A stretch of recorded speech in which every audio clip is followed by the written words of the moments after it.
Assalamu alaikum, I'm Aisha and you're watching Samaa News. Here are today's headlines.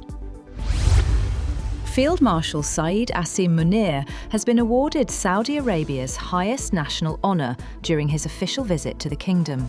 During the visit, the Chief of Defence Forces and Chief of Army Staff called on Saudi Minister of Defence, Prince Khalid bin Salman bin Abdulaziz Al Saud. The King Abdulaziz Medal of Excellent Class was conferred upon Field Marshal Asim Munir.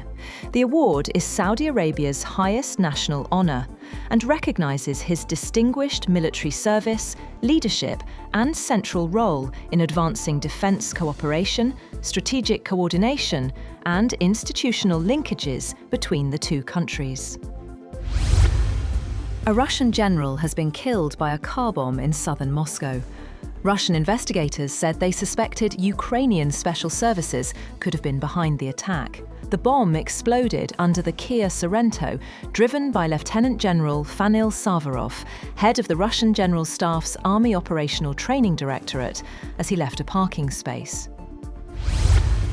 US Special Envoy Steve Witkoff has said that talks held between US, European and Ukrainian officials over the last 3 days in Florida, aimed at ending Russia's war in Ukraine, focused on aligning positions, calling those meetings and separate talks with Russian negotiators productive.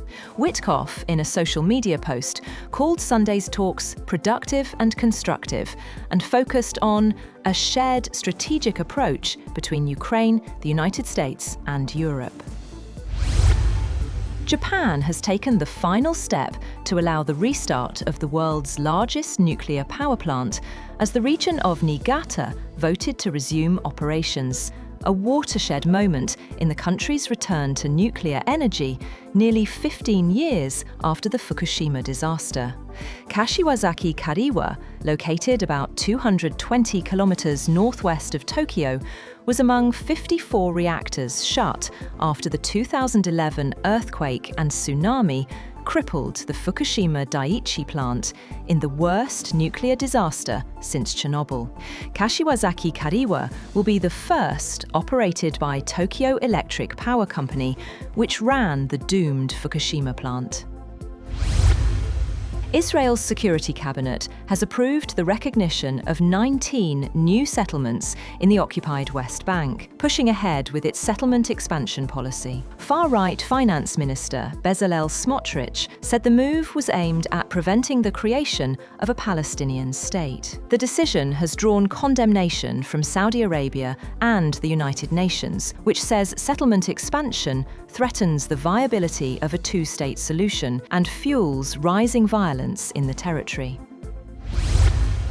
Gold has jumped past the $4,400 per ounce dollars level for the first time, riding on growing expectations of further US rate cuts and strong safe haven demand, with silver also joining the rally to hit an all-time high. Spot gold was up 1.4% at $4,397.16 per ounce, after breaking the $4,400 barrier to hit a record high of $4,400.29 earlier in the day. Spot silver climbed 3.3% to hit a historic high of $69.44. That's all for now.